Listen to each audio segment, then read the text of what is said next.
Bienvenido al programa de radio filosófico Soliloquios de un Metafísico, en donde podrás escuchar temas relacionados con la cultura, la música,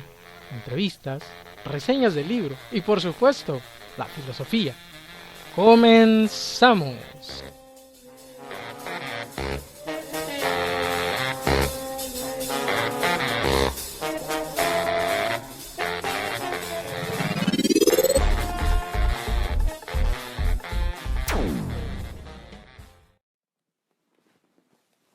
Muy buenas noches, estimados oyentes del programa de radio filosófico Soliloquios de un Metafísico. Como todos los martes, estamos en un programa más. Bienvenidos y gracias por su amable atención. Les saludo desde la ciudad de Jalapa, Veracruz, México, para toda la escurridiza de la banda ancha, y desde acá a todos los que nos escuchan, pues un saludo, esperando que estén muy bien en esta nochecita de martes, con este friecito sabrosón que está pegando ya en la mayor parte pues de la República, y que hace que los que vivamos en los lugares fríos, bueno, pues nos disfrutamos de un café, de un buen té, y estemos disfrutando el friecito sabroso que hay. Bueno, por mi parte, pues me agrada el frío, y por eso me gusta vivir acá, tomar un buen café, compartir, charlar. Pues, como dicen los españoles, pues nada, hoy en el programa voy a hablar de la tan mencionada reforma educativa. Por un lado, esta reforma que se da en, un poco de historia ya desde el 2008, cuando era Josefina Vázquez Mota la secretaria de Educación, y que bueno, allá en el 2012-2013 se aprueba esta ley de la reforma educativa y la creación de un instituto, el Instituto Nacional de Evaluación Educativa, el INEE, y a raíz de eso, bueno, pues viene el proceso de las evaluaciones, el proceso de permanencia y demás cosas que han impactado especialmente en los docentes, y también que ha impactado en la percepción que tiene la sociedad de la educación y la calidad educativa. Pues bien, ese será el tema del programa de hoy. Voy a comentar un poco sobre esto, haciendo algunas alusiones, algunos comentarios, y también tratando de esclarecer un poco el tema para aquellos que no están versados en esto, y también para aquellos que sí lo están y que además necesitan un poco de información para complementar lo que ya entienden sobre lo que sea la evaluación educativa a los maestros. Pues bien, comenzamos el programa.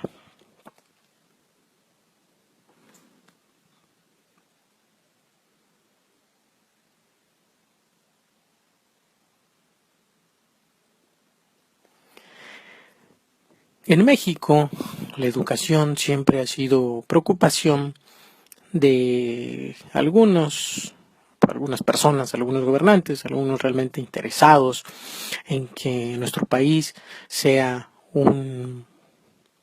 Estado que garantice el derecho legítimo a la educación libre y laica,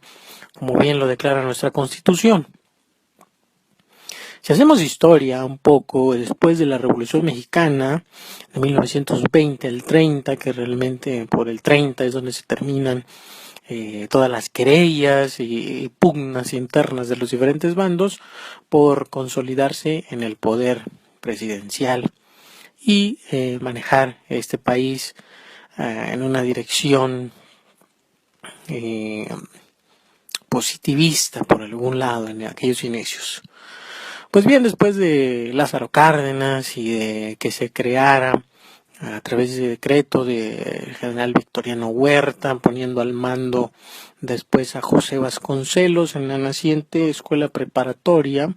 después se crearía el Instituto Politécnico, después la Escuela de Artes y Oficios, se crea una entidad gubernamental que se encargaría de llevar la educación laica, libre, gratuita a cada uno de los mexicanos, se crea pues la Secretaría de Educación Pública, que actualmente es la encargada, junto con este otro instituto, el INE, de velar por la educación en nuestro país, en todos los niveles, es decir, desde el nivel preescolar actualmente, pasando por la primaria, transitando por la escuela secundaria, para terminar con la educación media superior, el bachillerato, la prepa, como lo conocen algunos, para hacer después un pase a la educación superior en las diferentes licenciaturas o ingenierías, para después algunos, muy pocos, dicen las estadísticas de la página Mexicanos Primero,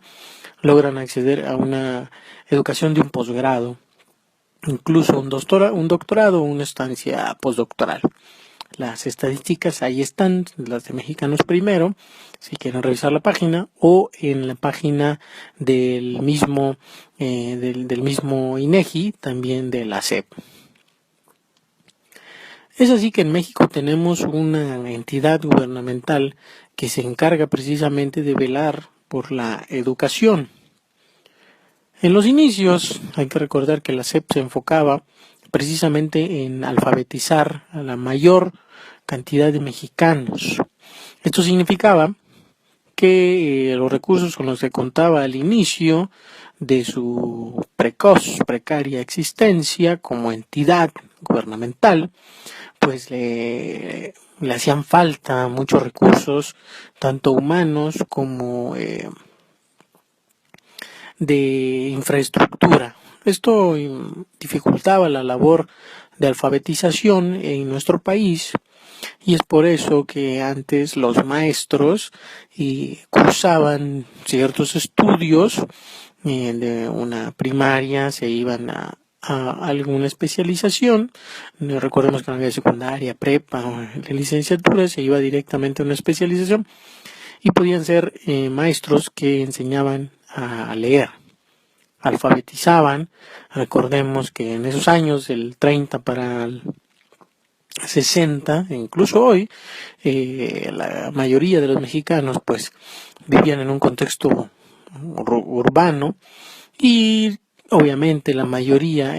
se dedicaban a actividades del campo, actividades agrícolas que le permitían la subsistencia en un nivel inferior, por lo cual no tenían grandes medios económicos para sobrevivir, ya que no había las oportunidades y el país que ahora conocemos, e incluso, aunque les cause miedo, pues no había internet tampoco. Esto lo digo para hacer reminiscencia de cómo se fue transformando el país, cómo va cambiando la situación de nuestro estado en torno a esta parte de la educación que nos atañe de una u otra forma a todos los mexicanos, y que nos vemos involucrados en estos procesos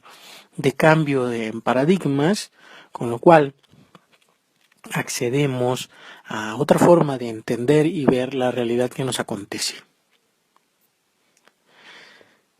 Es así que la labor de aquellos primeros evangelizadores de las letras fue difícil, su tarea fue ardua, áspera, contando con muy pocos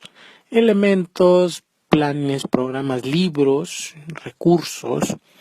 para poder llevar a cabo la titánica tarea de alfabetizar un país de millones de mexicanos, de miles de kilómetros cuadrados, y en muchos lugares inaccesibles, a veces por los medios terrestres, que el más básico podía ser la carretera. Recordemos que en ese tiempo tampoco había pues la infraestructura carretera como la conocemos hoy, y que los medios de transporte eran básicamente las mulas de carga, los animales, los caballos, los burros, lo cual era pues lo lo cotidiano en ese México, salido de unas pugnas militares, las revueltas y la Revolución Mexicana, que había dejado al país en un estado endeble, por lo cual tampoco la infraestructura era la más adecuada para poder atender el problema de alfabetización que quería erradicar la naciente Secretaría de Educación Pública, que con la visión que tenía mi amigazo José Vasconcelos, creador también, de los institutos de las universidades, y el cual le debe el lema de la Universidad Nacional Autónoma de México, por mi raza hablará el espíritu, un sentido muy nacionalista. Incluso recordemos que José Vasconcelos pues escribió libros de filosofía. Así es, escribió bien La raza cósmica, La estética, Las revoluciones científicas,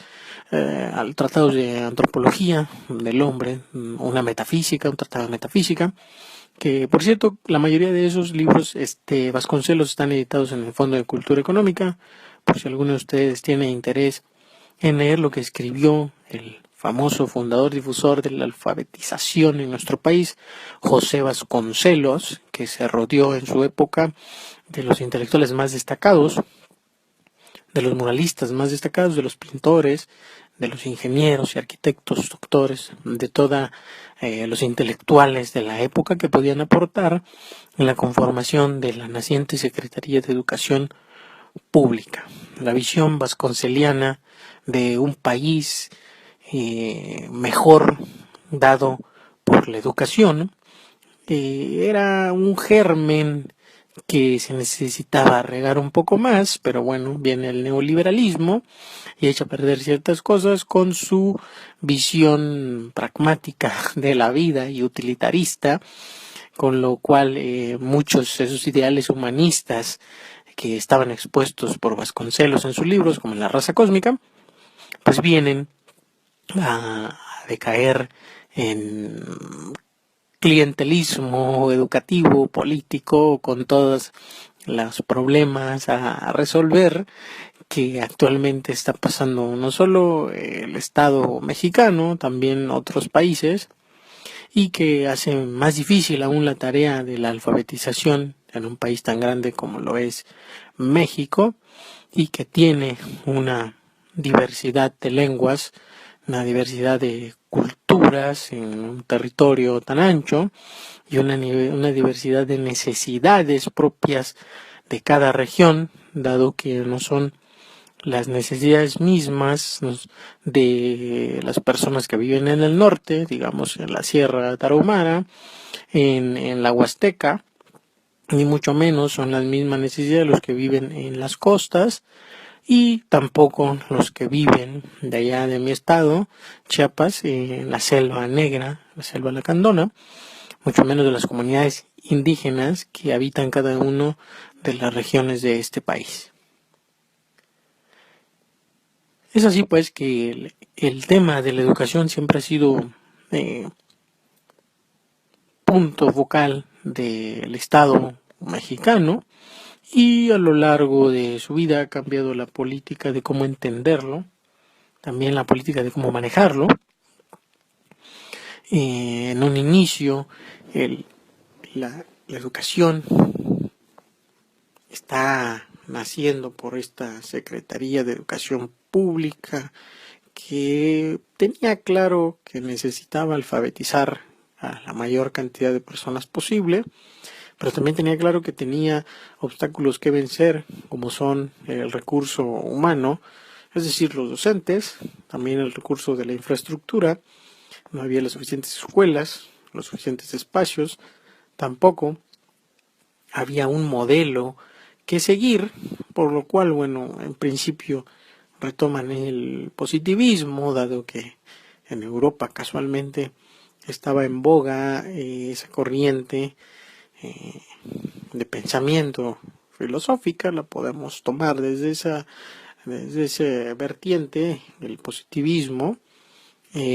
dado por Auguste Comte, que luego deviene en un cientificismo, pero ese es otro asunto. Entonces, el Estado mexicano, pues retoma esa línea y empieza a alfabetizar a los mexicanos. También por esa época, digamos del 39, 40, 45, digamos, se crea el famoso Sindicato Nacional de Trabajadores de la Educación, es decir, el CENTE. En esa época se crea este sindicato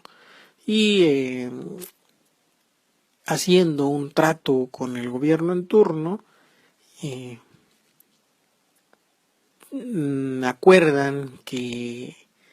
ellos se van a hacer cargo de proporcionar el material humano para la tarea de alfabetizar y también se van a hacer cargo de planes, programas en conjunto con la SEP y también se van a hacer cargo de la regulación de plazas, puestos, salarios, cotizaciones, a cambio de que el Estado pues precisamente les dejara moverse en una línea que ellos marcaran como pues básica, ¿no? Como una línea como fácil para ellos de manejar, con lo cual se crea este sindicato a nivel nacional y obviamente a tener una gran fuerza empieza a tener una gran fuerza en esos años del 39 al 45, pues, ¿no? Este Sindicato Nacional de Trabajadores de la Educación crece en medida desproporcionada en todos los estados del país, llegando a consolidarse como el sindicato con mayor número de agremiados. Después se van creando los estatales, pero actualmente el famoso CENTE es el que regula, el que siempre tiene las armas para negociar con el gobierno y que actualmente lo sigue haciendo y que era un bastión de poder no solo educativo sino político, con lo cual los dirigentes podrían mover a toda la base magisterial para ejercer presión, incluso para apoyar algunas acciones del gobierno en turno, con lo cual se aseguraba una participación y una política y una pues fuerza grande a nivel nacional, porque recordemos que el CNT sigue siendo una gran fuerza con la cual el Estado, pues mide sus armas, mide palabras, mide acciones y que de cierta forma pues necesita controlar. Recordemos, el sindicalismo en México ha sido una de las conquistas precisamente también dadas después de la Revolución Mexicana, que viene obviamente de la Europa, de Francia, con la libertad, con el lema de libertad, igualdad, fraternidad, que nos llega a este país a través de los intelectuales como José Vasconcelos, Diego Rivera, Trotsky, que también estuvo en México, por cierto, León Trotsky, andaban persiguiendo a los rusos y aquí en México lo acogieron y le dieron asilo político. Entonces, este sindicato pues se crea y empieza a manejar todo el asunto de las plazas, de los puestos, de las formas de dirigir la educación a nivel político. Las políticas educativas son marcadas por el Sindicato Nacional y también mediadas con la Secretaría de Educación Pública. Es así que este sindicato pues crece, tiene presencia en todo el país y dirige las acciones para bien o para mal en algunos momentos de nuestro país. Algunas veces ha tenido mayor participación, algunas otras no tantas, pero últimamente, se ha dado este cambio de paradigma educativo, es decir, este cambio de visión de un positivismo educativo a un cambio del constructivismo educativo. ¿Esto qué significa? Bueno, pues significa nada más y nada menos que la educación pasa de ser esta educación clásica que se ha llamado la famosa educación de recepción o transmisión, en donde el maestro es el depositario exclusivo del saber y este se lo transmite a sus alumnos a través de su clase magistral, en donde, haciendo la metáfora de la canasta, el maestro es la fuente de sabiduría, una fuente, y los alumnos solamente son los receptáculos, las cubetitas, las canastas, las jicaritas, como quieran llamarle, las cubetas, los cubos, que reciben esa fuente de sabiduría, esa agua, ese conocimiento, pues la transmisión de todo, las materias, desde las más básicas, que fuera español, matemáticas, historia, biología, artística, hasta las más complicadas que se dan en los niveles superiores. Este modelo de entender la educación ha cambiado. Ha cambiado para poder dar paso a este nuevo paradigma. Paradigma es un cambio de visión de algo, y en este caso el cambio de visión es hacia el constructivismo. ¿Esto qué significa? Bueno, significa, por un lado, que ahora el maestro no es el depositario único del saber ni del conocimiento, y que el alumno es un actor meramente activo y principal en la adquisición del conocimiento y el desarrollo de sus habilidades cognitivas y actitudinales. Esto, traducido en castellano, como les digo a mis alumnos, bueno, pues es nada más y nada menos que el famosísimo enfoque por competencias que tanto hablan muchos, pero que pocos lo entienden. El enfoque por competencias es un paradigma en donde el alumno, el que va a la escuela, pues el joven, el niño, incluso el adolescente, trata de forjar habilidades, actitudes y conocimientos a través de ciertas estrategias de enseñanza-aprendizaje dadas por el docente para poder generar, crear,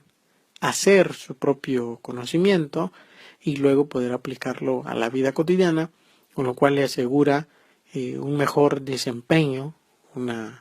mejor desenvolvimiento en la vida cotidiana, incluso en el trabajo. Recordemos que hay competencias para la vida, competencias para el trabajo, competencias digitales incluso, con lo cual el sujeto conocente, la persona que aprende, dirige su vida de una forma mejor, de una forma óptima,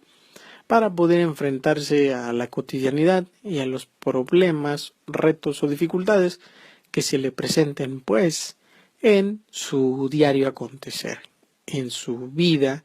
en su casa, con su familia, en la escuela, con su trabajo, incluso con sus amigos. Todas estas competencias que ahora se han de desarrollar servirán, según el constructivismo, a mí no me crean, a forjar un sujeto con las capacidades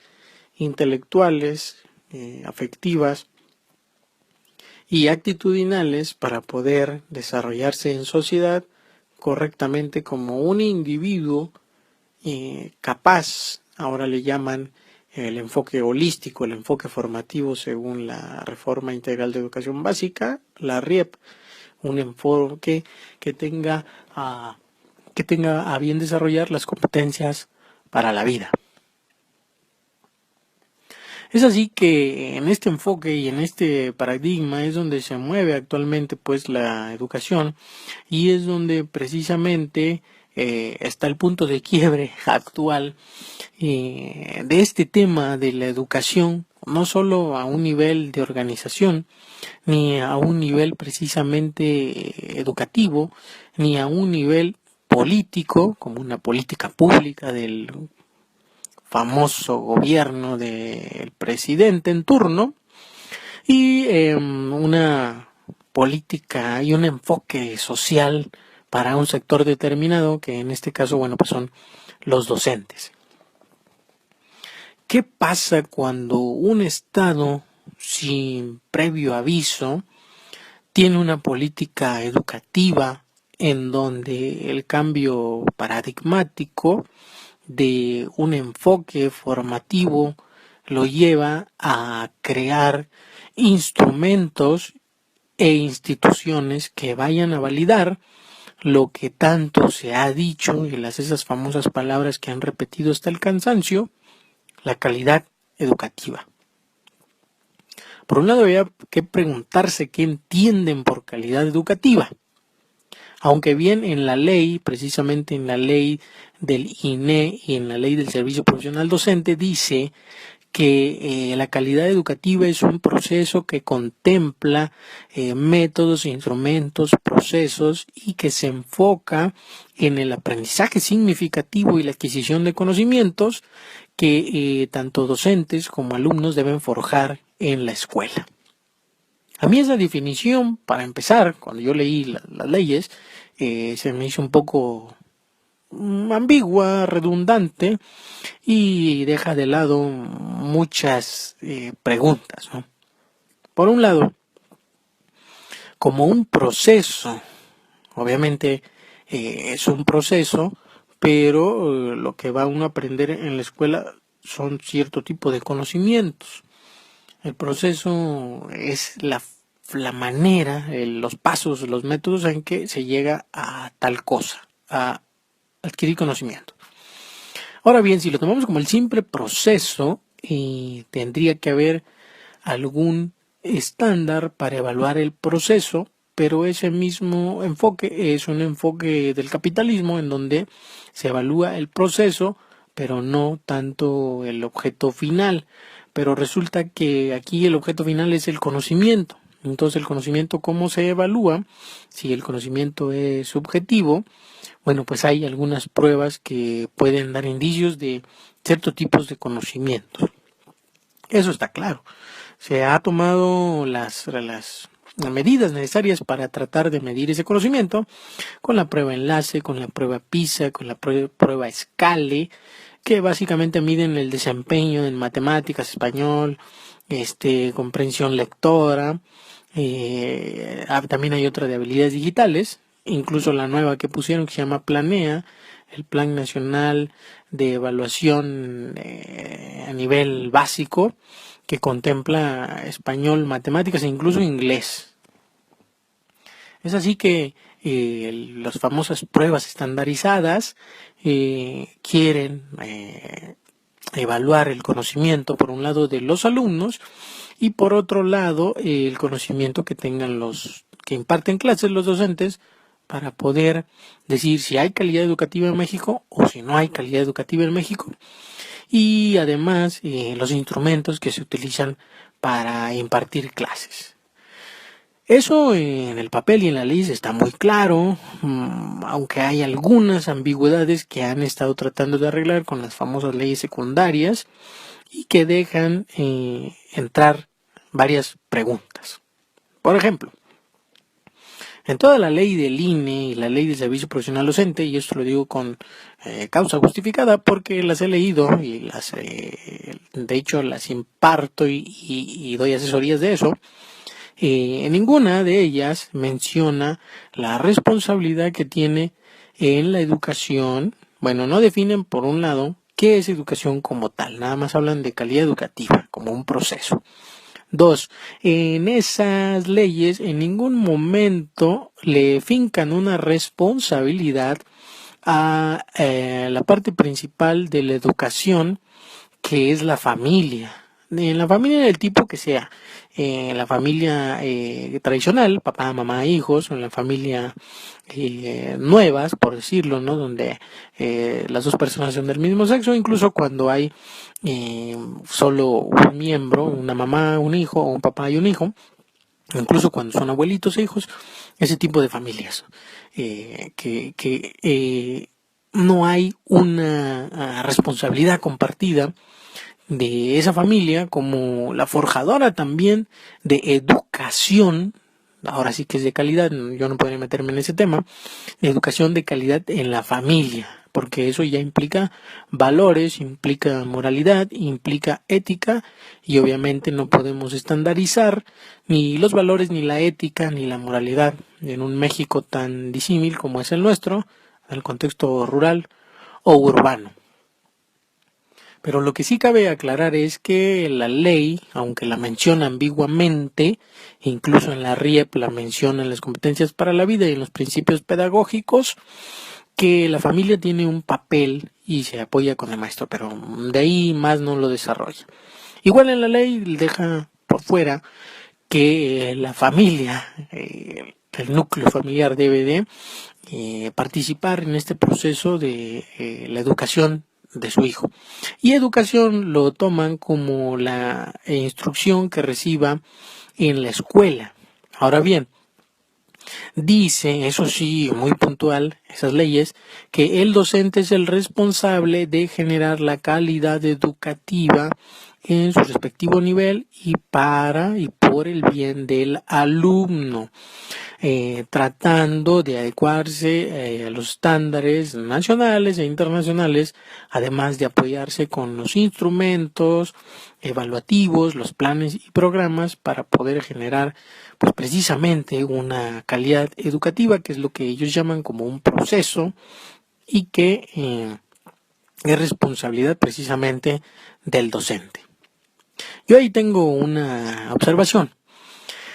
Que me disculpen los señores que hicieron la ley, pero el docente no tiene la entera responsabilidad de generar una educación total. Tiene la responsabilidad de generar conocimientos académicos, educativos, eso sí, pero forjar en valores un ideal o una forma de vivir, eso lo hace la familia, y esa educación está en casa. Además de la educación que pueda recibir o que pueda generar el alumno con sus amigos, con la familia, con los primos, en el trabajo, si algunos trabajan. El docente muchas veces tiene que mediar entre estos dos tipos de situaciones, o educar en valores o educar en conocimientos. Se supone que el alumno debe llegar a la escuela educado en valores, respeto, tolerancia, empatía, pero en la escuela llega a adquirir conocimientos, aunque el enfoque por competencias diga que también se necesita el enfoque actitudinal. Es indispensable, según mi punto de vista, que el alumno también lleve una mínima formación en valores, que muchas veces el docente no se la puede dar. Que si bien le puede enseñar valores en la escuela, como el respeto a los símbolos patrios, el respeto a la historia, el respeto a las culturas, a la lengua, la ley de inclusión, no le puede enseñar los valores que puede enseñarse en la casa. Ese es el trabajo de la familia. Ahí mi objeción de que todo el peso de la educación recaiga en el docente, y que incluso se le haga responsable de la violencia, el acoso, del bullying, de todos los fenómenos sociales que están acaeciendo en nuestro país,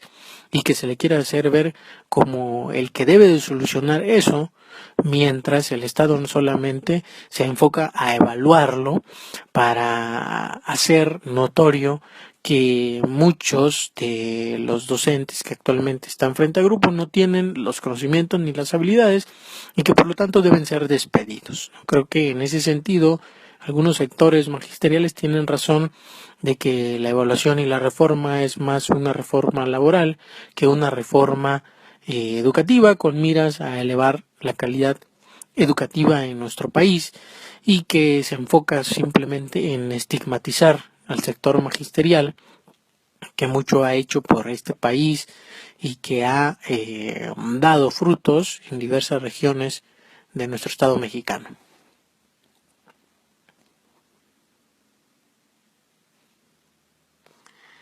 Es así, pues, saludos al maestro Roberto González.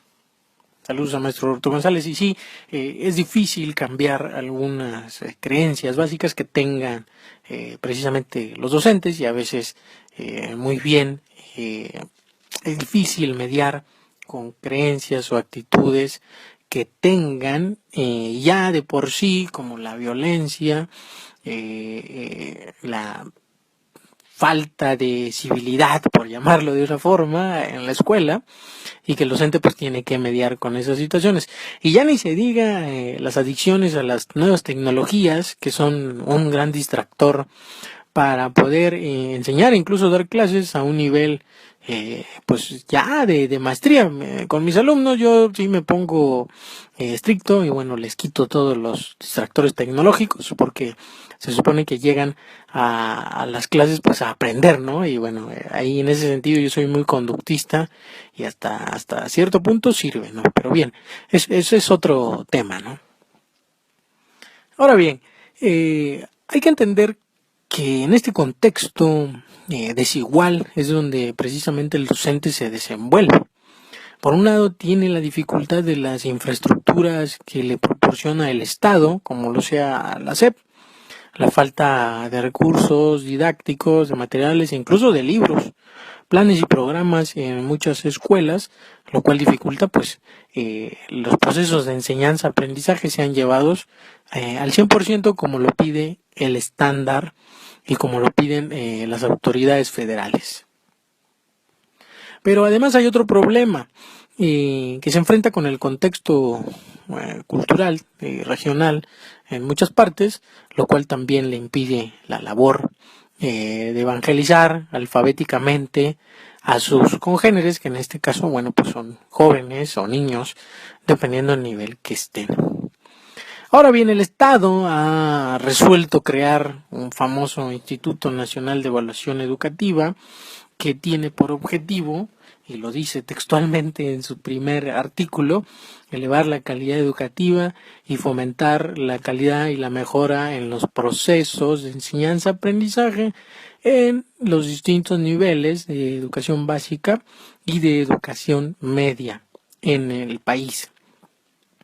Con lo cual, bueno, también crea instrumentos idóneos, propone procesos de evaluación, propone estándares, propone dimensiones que debe de cubrir el docente y el alumno para que en un mediano plazo, según lo que dice el papel, en el 2020 ya debe haber una estandarización de la calidad educativa, también debe de haber unas formas de acceder al servicio profesional docente a través del proceso de evaluación del concurso de ingresos, no solo al ingreso del servicio profesional docente, sino también la permanencia y promoción de docentes, técnicos docentes, directores y supervisores en todos los niveles, con lo cual lo mencionan así que se busca la idoneidad del perfil a cubrir para otra vez poder garantizar la mejora en el sistema educativo nacional y la calidad educativa en los distintos niveles, con lo cual debería de llevar, según ellos, a mí no me reclamen, a un mejor país en donde la principal objetivo sería pues que los niños, los jóvenes reciban una educación de calidad por parte de los docentes. En ese contexto es donde se desenvuelve precisamente el docente actualmente y el cual ha sido objeto de rencillas precisamente por el Sindicato Nacional de Trabajadores de la Educación, otros sindicatos estatales, y objeto de críticas y burlas por la sociedad mexicana, los medios masivos de comunicación, la televisión, la radio, la prensa escrita, la prensa gráfica, diciendo que los docentes no desean evaluarse, que son una bola de flojos, que solo ganan su dinero por ganarlo, que viven muy bien y que no sé cuántas cosas más. Bien, ante esos ataques hay que ser muy claros y decir que no es el panorama precisamente así. Si bien la creación del Instituto Nacional de Evaluación Educativa, el INE, y la modificación de la ley del servicio, la ley general del servicio profesional docente, la ley general de educación y la estatal, conforman ciertos parámetros y lineamientos, también tienen ciertas cosas que son de llamar la atención. Uno, bueno, por un primer lado es que la educación la retoman y la recaen, precisamente hacen ver que solo la educación y el proceso de la formación de conocimientos recae en el docente exclusivamente y en la escuela, y que cualquier problema lo debe resolver él. Nada más errado que eso, porque debe en un proceso educativo conformarse, pues, sí, por un lado, obviamente la escuela, el docente, el padre de familia y el mismo alumno. Pero ojo, aquí en el alumno, como siempre les digo también a mis colegas y a mis alumnos, ustedes no vienen a la escuela para aprender. Ustedes vienen a la escuela porque los mandan.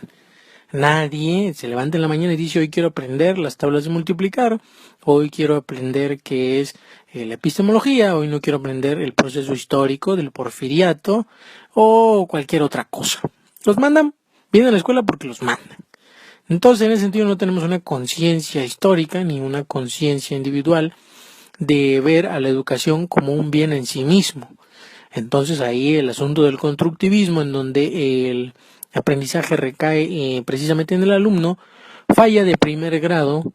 porque da por supuesto que la persona que va a la escuela quiere aprender. Estoy hablando en la mayoría de los casos. Hay casos excepcionales en que efectivamente hacen todo el esfuerzo para poder aprender y salir de su ignorancia, ¿no? Pero son los menos siempre, y sabemos muy bien los que damos clases, que siempre la mayoría, bueno, pues busca el menor esfuerzo y siempre obtener un 10 o exentarse con alguna prebenda ante el maestro, ¿no? Pero bien, esos son artilugios que tienen los alumnos para caerle bien al docente y que lo pase con 10, ¿no? Sin hacer nada. Pero bueno, es una parte de la psicología del mexicano, como bien ya lo analizaba Miguel León Portilla en su libro de Fenomenología del Relajo, y eso ya lo escribió allá en el año del 60, mi amigo Miguel León Portilla, por si lo quieren leer. Fenomenología del Relajo está en Fondo de Cultura Económica, ya está un poco agotado, pero lo pueden encontrar en los libros viejos.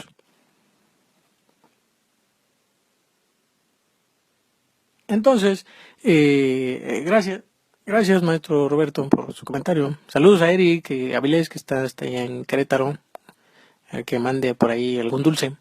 Le mandamos un jamoncillo de aquí de Jalapa.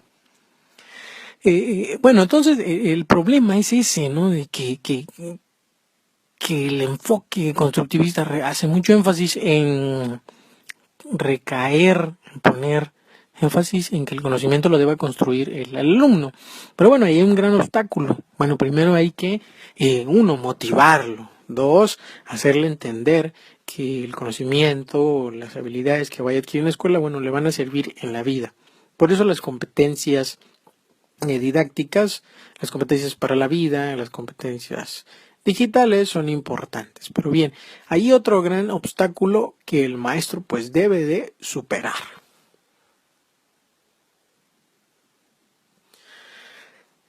En ese otro contexto es donde la evaluación entra para estandarizar según los procesos educativos, de planeación, de instrumentos de evaluación que utiliza el docente en su nivel. En ese sentido es una atinencia del federal, del Ejecutivo Federal, tratar de estandarizar los procesos de enseñanza-aprendizaje, pero también debe de garantizar los recursos en tiempo y forma que sean idóneos y que sean pertinentes, porque algunos maestros están siendo evaluados fuera de ese contexto. Algunos trabajan sin los libros de texto, algunos trabajan con los planes y programas viejos y se les está evaluando con los programas nuevos, algunos ni siquiera tienen la infraestructura adecuada para poder impartir clases, que están trabajando al aire libre, están trabajando, digamos, sin luz, sin agua, sin mobiliario adecuado, aunque en la evaluación se está tratando de evaluar el contexto y bueno, para ello se levanta una encuesta dada por directores y observadores del INE, certificados según esto, y tengo entendido, les faltan pues recurso humano para poder solventar a los millones de maestros que hay en el país. Es así que hay una tinencia, pero también un desacierto en tratar de primera línea, pues de evaluar a todos de una forma estandarizada, dado de que las condiciones de nuestro país, de México, pues son tan disímiles. Incluso en la misma ciudad hay escuelas que no tienen la misma infraestructura ni los mismos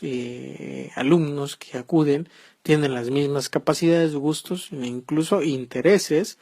por ir a la escuela y desarrollar saberes y conocimientos que le van a servir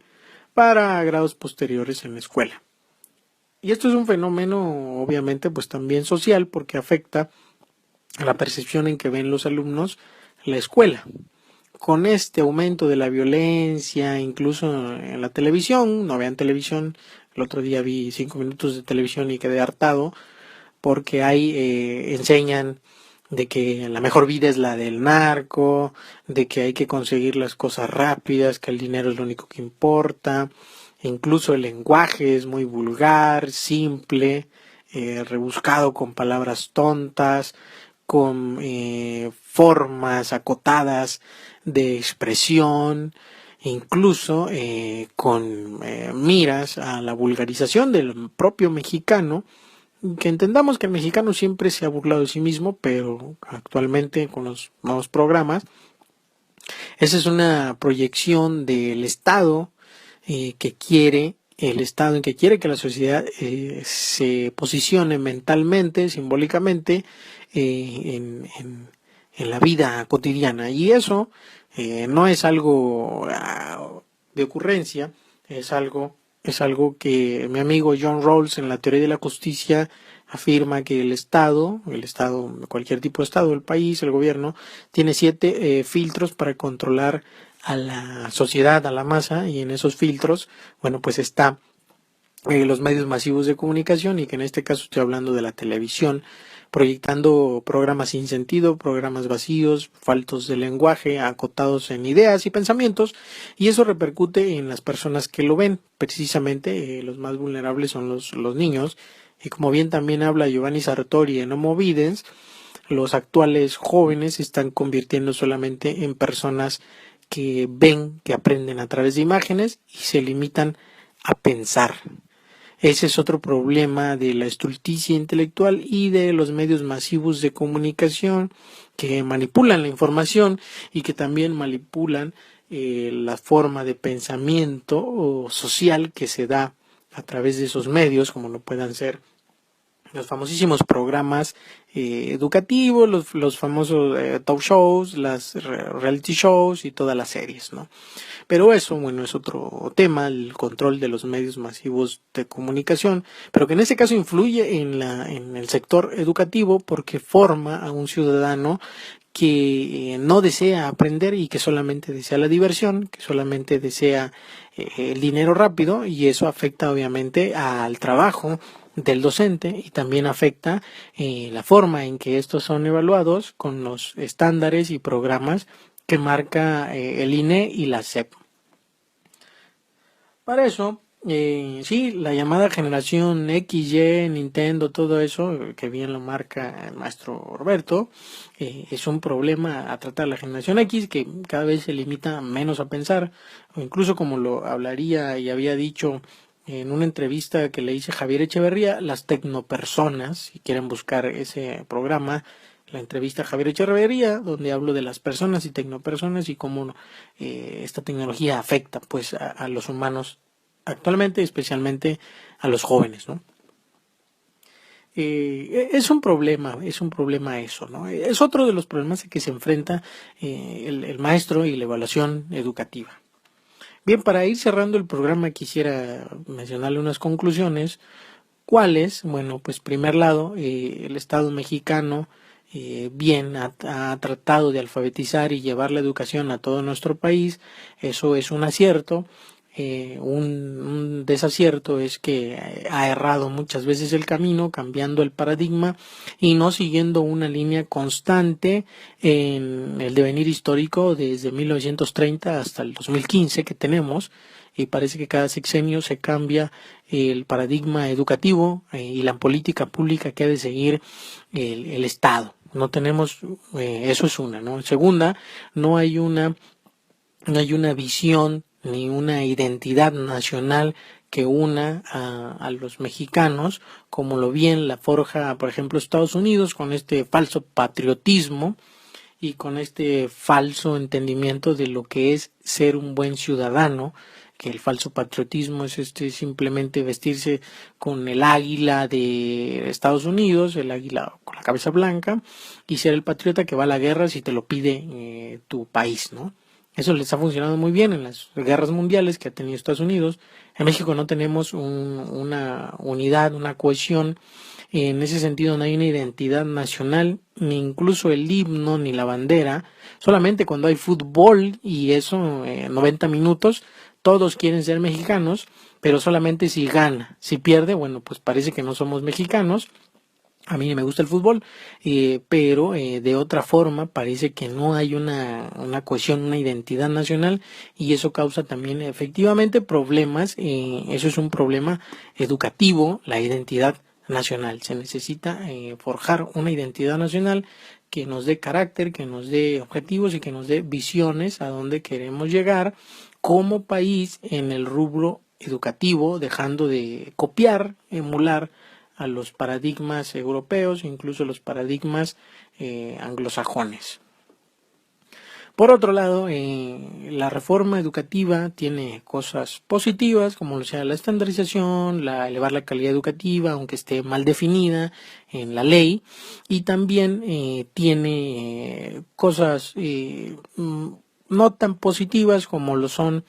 no tomar en cuenta el contexto, no tomar en cuenta la sociedad en que vive,